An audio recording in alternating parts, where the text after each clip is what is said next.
What is up, ladies and gentlemen? Welcome to the channel. My name is Michael. I hope you are having an awesome day. So, new Sabaton history. This time, it's the Swedish Trilogy Part 1, The New Hope, Sabaton history. I believe the song may be Swedish Pagans. Now, I might remember or recall, or they might say it further in this episode. So, correct me if I'm wrong. But regardless, it's a new Sabaton history. Super excited to check it out. Let's get into it. Be sure to subscribe, drop a like, and let's go. Today is going to be a little bit different on Sabaton history. Today, we are not going to be talking about a song, a specific song, which is what we do in Answered my question. Thank you. in each of the episodes. Today is part one of a three-part trilogy, and we're going to use music from a whole Sabaton album to illustrate this trilogy. And what is this trilogy about? Lord of the Rings, right? Okay, yeah, but also... Star Wars? But also... Swedish Empire, of course. Yeah, the rise and fall of the Swedish Empire.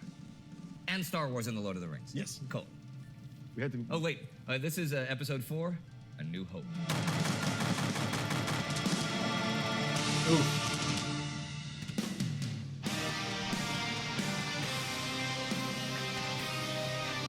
This is definitely going to be an interesting one. I love when I pose a question and literally 4 seconds later it's addressed and answered. If I had watched the first 9 seconds of the video, I would have answered my own question. But that's what makes that cool, you know? Oh!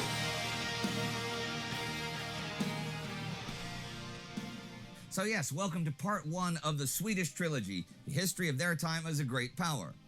Well, to be more precise, the parts that I have not already covered in the episodes that cover all of the songs on Carolus Rex.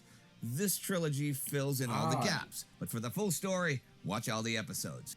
The news of the death of Swedish King Gustavus Adolphus on the battlefield of Lutzen in 1632 had sent shockwaves throughout Europe. The Swedish Riksdag immediately declared a national emergency, urging both the Swedes and their allies to keep calm and carry on.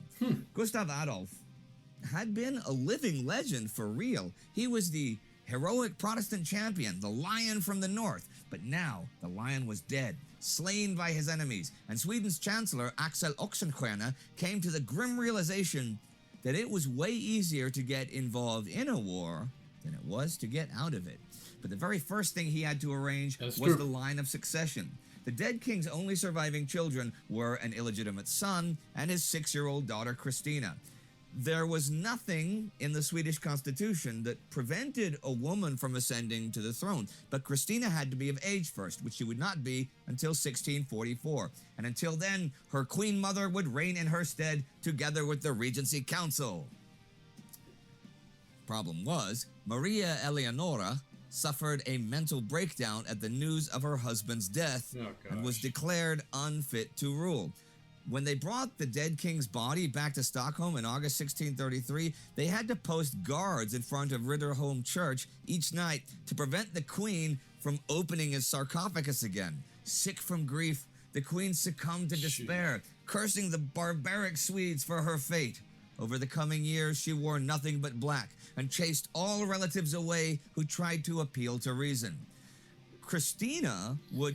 So just going back to that, that painting looked very realistic. Can you imagine how different history would be, or how much we would understand about history if we had photography in that era? Obviously there's transition, still paintings do depict an accurate representation, but still, that would be really cool to see photographs from back then. I think it would just even thinking about it blows my mind. I don't know. There's the realistic aspect of that painting. Would describe in her biography how sanity began to slip away from her mother's mind. As a young child, she felt smothered by her lachrymose sorrow. All her rooms were dark, with the windows draped with black curtains, with candles illuminating the royal quarters all day long. And each night, she had to sleep in her mother's arms, while her father's heart hung in a golden casket above them. Oh yeah, his heart. The Queen Mother began to surround herself with all kinds of strange eccentrics. Most disturbing for the young child was the presence of her mother's malformed servants, which she describes as dwarfs and hunchbacks. Christina hated them, according to her, because she was deformed herself. Not by birth, but because she had been dropped as a baby. One of her shoulders was misshapen and stood a bit higher than the other. For her entire life, She believed that this fall was not an accident, but an attempt on her life. For over 2 years, the child Christina had to endure these endless daily ceremonies of mourning and the daily Lutheran sermons for her father's death. Her seclusion became so bad that the court tried to remove her from her mother, but Maria Eleonora wept and protested so bitterly that it was no use. Interestingly enough, Gustav Adolf had wanted his half-sister Catherine to care for his daughter, which she eventually did when Maria Eleonora was finally sent away in the late 1630s. Christina then got some relief when she was old enough to be tutored. She had to sit and study for up to 10 hours a day. Sheesh. Unbearable for a young child, but common for European monarchs. She often slept just 3 or 4 hours a night, starting her studies early in the morning, even during the dark Swedish winter. All those early years of seclusion turned the formerly active and high-spirited child into a neurotic and generally unhappy young woman. At the time, it was uncommon in Sweden to drink milk, and young Christina was not allowed to drink water either, most certainly for hygienic reasons. Instead, even as a child, she had to drink wine and beer, whose taste she despised. Wow. She consequently often spent days without drinking anything, which did wonders for her health. That was sarcasm. She grew to also despise the court, the weakness of her mother, and the strict Lutheran orthodoxy which was forced upon her. Much of it stemmed from the wishes of her father, who wanted her to learn about the true nature of God, his cult and word. In contrast to his hated Catholics and Calvinists, he wanted her education to rival his own. No one was allowed to encourage Christina to pursue any feminine trifles except for virtue and modesty, and of course, no foreigner was allowed to poison her mind with foreign ideas. When Christina had been little more than a baby, Intense he took family, her to with say him the on least. military parades. When a general asked the king if the cannon fire might not be a bit scary for such a young girl, the king just answered, "Fire! She's a soldier's daughter. She must get accustomed to it." Now, there are some who might think that this chauvinistic attitude at court was rather typical for the age, but no. Remember, Queen Elizabeth I of England's rule was not that far gone, and the memory of her reign was still vividly remembered in Europe. The Virgin Queen had not compromised her ways, nor did she hide her femininity, and yet she still demanded respect from every European ruler. Who knows what could have become of Christina under Gustav's leadership, but he had left for war when she was 4 and had never come back. Well, not alive. Sheesh. I mean, what an interesting childhood. We're seeing these formative years and what's going on, and it's just an unfortunate childhood, very, very rigid. It's, based off what we've seen, it doesn't seem like that's what she wanted, but unfortunately, you're the daughter of a monarch, you don't really have a choice, and weird times.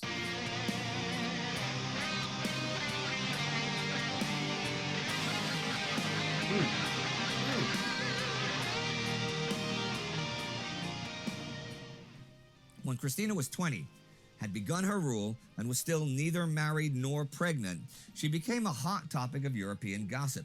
Some accused her of secret romances. Others saw in her tomboyishness and masculine character underlying lesbian tendencies. The Swedish aristocracy urged her to find a husband.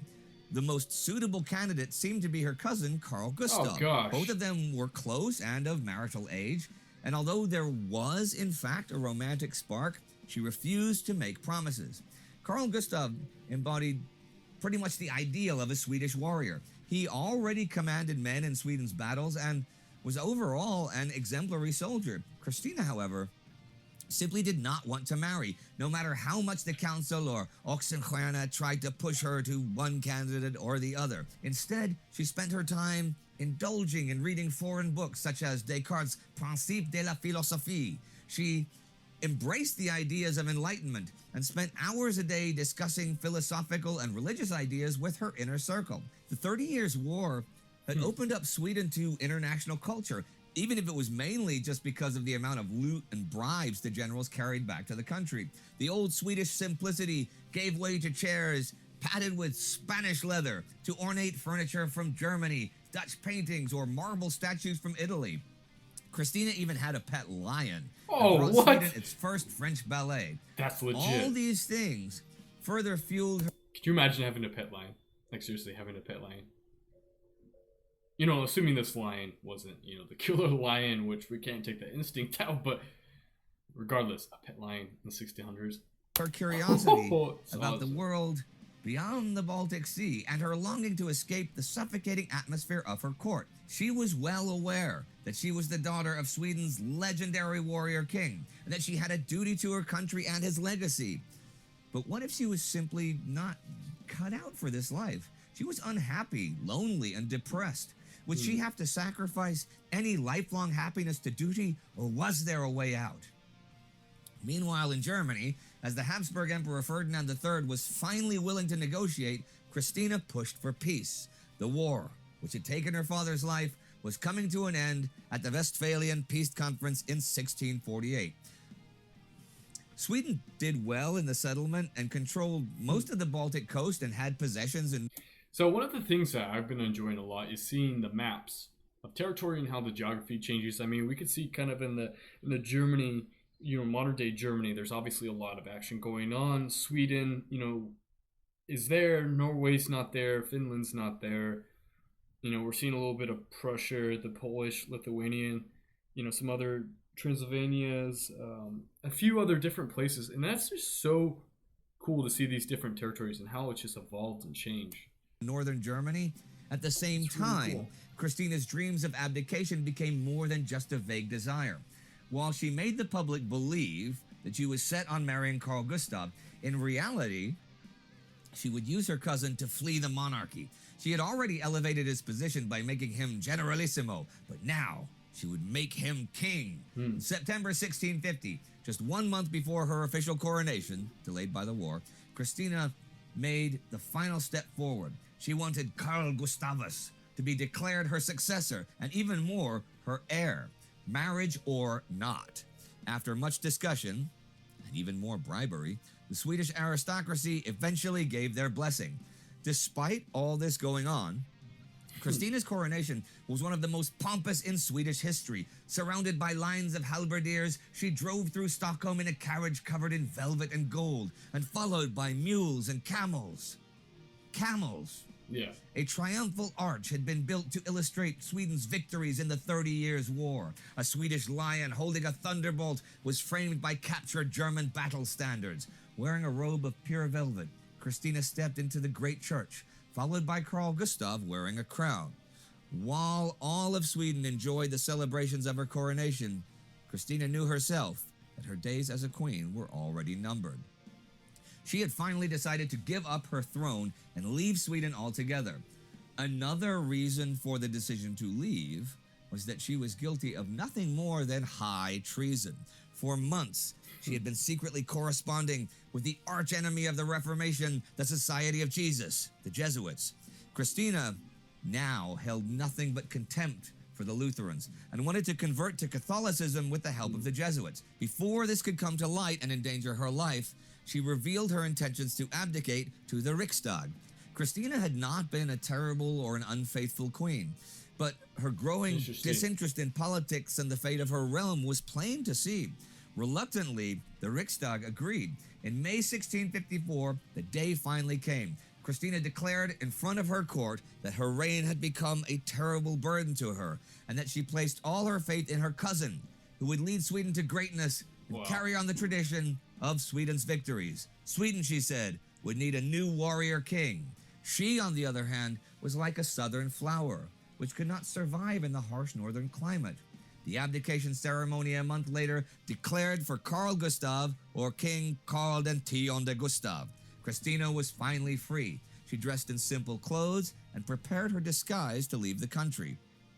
She would go on to travel Europe and journey to Rome to explore her Catholic beliefs. The legend goes that the day Christina was preparing to leave the country, Carl Gustav one last time approached her and asked her to stay and marry him.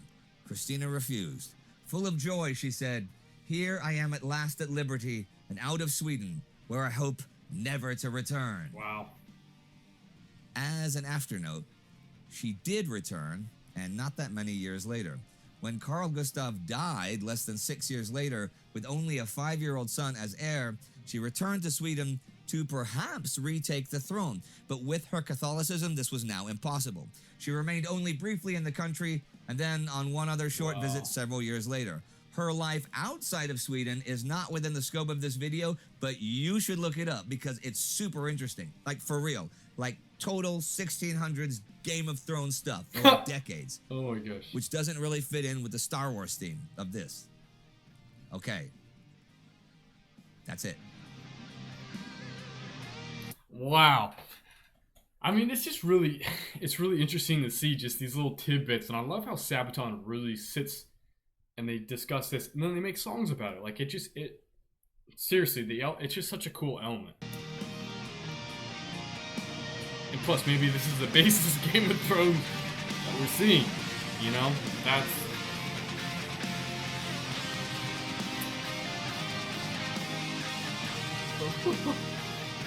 Oh my gosh. A New Hope. Actually, a highly overrated Star Wars movie, I think. Well, it depends how you look at it. It is by far the worst of the original trilogy. Yeah, but it was the best of all because I was 10 years old when it came out. It was the best thing anybody had ever seen. It really was. I saw it like 10 times in the theater. Everybody did. It was the best thing I had ever seen in my life. And then Empire Strikes Back came out, and that's the best Star Wars movie. That's the best Star Wars movie ever made. Look, I still think the scariest thing in the world, Hoth. even though they're not in the world and don't actually exist, is Wampus. Imperial Walkers. Just Oh! Oh, yeah. when you see them do the and they're like, I still get scared thinking of that. I think my first Star Wars memory is the battle on Hoth. Oh yeah, but Such a when good, Luke's going out good time to fly out against. Do you guys remember Star Wars Battlefront playing that game? You know, I was playing it with a bunch of friends growing up. That was like our game. We do what we called a Wampa hunt. The little tidbit where you're on Hoth and you're fighting the Wampas. You could choose to be a Wampa versus soldiers. Just such a fun game. The Imperial Oh Walkers. my gosh. And, the co-pilot, I guess his name is Dak. Yep. And Dak says, the kiss of death thing. Boy, I feel like I take on the whole empire today. If you're ever at war, like I'm at war with you, I'm like, okay, Joachim, we got to go over the top. How do you feel? And you go, hey, let me show you a picture of my sweetheart. I'm like, you're never coming back. That's the kiss of death. That is the kiss of death. Oh my Show me a gosh. picture of your sweetheart. Tell me how you feel like taking on the empire. All right, I'm coming back alone. Okay.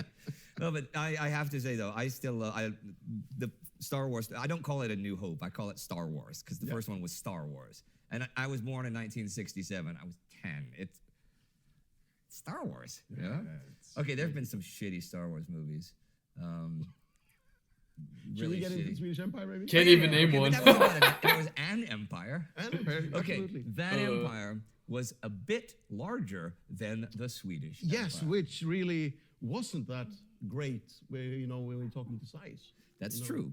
But we'll get back to that in part 2. Yes. Let's Okay, well, now talk about the idea, Yeah, I mean, we said that in an earlier episode that this idea came when I wrote the song and the music for the song "Long Live the King" or "Konungens Likfärd," and I just had this iconic painting of the funeral march of Carolus Rex, and I wrote the Great lyrics. painting, too. Yes. It's a really great painting. I wrote the lyrics for the chorus in Swedish for some reason. And that whole thing turned into, wow, maybe we should do the album in Swedish. Maybe we should do an album about the Swedish Empire.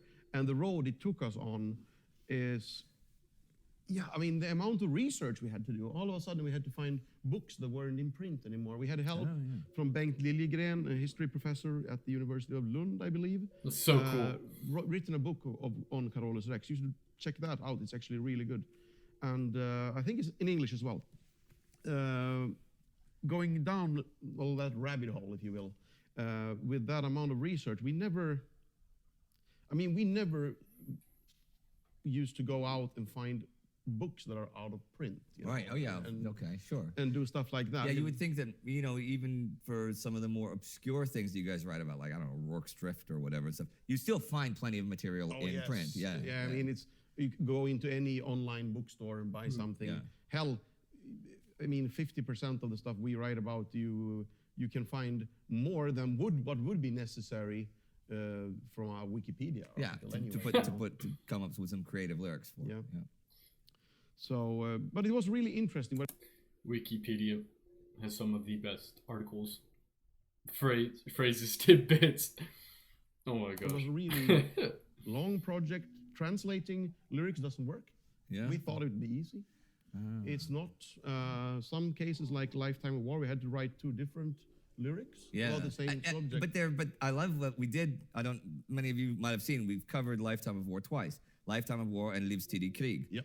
But the lyrics are not just the same lyric. There's 2 different stories. 2 very different and stories. that's really cool, you know. And but it's so weird to sit there because you get stuck. You know, whenever you're creating something, or if you're used to something, let's say you write lyrics in Swedish first or English first, you're so used to then that train of thought and everything, and then to create something about the same subject equally good is really hard because you're constantly comparing. Sure. I mean, oh, that turned out great in the Swedish version. Oh, and how do we get it as good as the English version? I mean, and Swedish people are usually decent at English. Yeah. And I would say we're doing all right. You have 9 years in school, 9 years of English? Yeah. 9 years of English in school. But that's, then it is that's by so no cool. means our native tongue. No. So, I mean, that part right there, to touch on that is, you know, I was born in America, so English is my first language. We're, you know, required to learn a secondary language. That being said, they don't force us or make us do multiple years. You know, normally it's about 3 or so years minimum that you need to learn a foreign language, and besides that, you don't need to do it. So it's really cool to see different bands when they're speaking multiple languages, where I basically can speak one language and then I can barely, you know, speak a little bit of Spanish, but they're fluent in 2 languages. I just, that's so cool to me. it is like being in the Paralympics a bit, especially, and it became so obvious when we were comparing the lyrics and also my vocal performances between the Swedish version and the English version. I would do retakes and retakes of the English. Yeah. And normally we wouldn't do because they sounded good, but they did not sound as good as the Swedish takes. Okay. So in a sense, and I mean also we decided to do 2 albums and everything in 2 languages pretty late. So there wasn't enough time to book more studio time. So we did it all in like a month and a half. Recording, mixing, and I mean, there's a lot of choirs. Only imagine the amount of time it takes to sing 4-part harmonies and doing dubs in 2 languages with all the choirs that's on a Sabaton album. So yeah, a lot of sleepless nights. How long was between when you first decided you're going to do this in 2 languages and it's the whole Corollas concept? How long between that idea and when you went into the studio was it? A couple of months, 2 months, 3 months maybe. You know, what I think is also interesting about this, specifically interesting for everyone out there, is probably the only thing that anyone at home is going to take away from this entire interview is that you said being Swedish is like being in the Paralympics. That's pretty much, that's about it. That's not what I said. But okay. So for all you Swedes out there, he's not saying that's a bad thing. You're going to get killed, you know that, right? So, no, it's one of those comparisons. You don't know if it's a good thing or a bad thing because you didn't expound on it. But we have a lot more to talk about this album and this concept. So we are going to get to that in part 2 of this Swedish trilogy. So do not miss that. And we will see you next time and every time right here on the Sabaton History Channel. Exciting stuff. Cannot wait for part 2. I mean, that's really cool just to see a generic history for them to expand on that on top of their songs. Let me know what else you guys would like me to react to. Leave the comments below. Be sure to turn on those bell notifications and subscribe. Stay tuned. There's a lot more coming your guys' way. And as always, stay healthy, stay happy, and have a blessed day.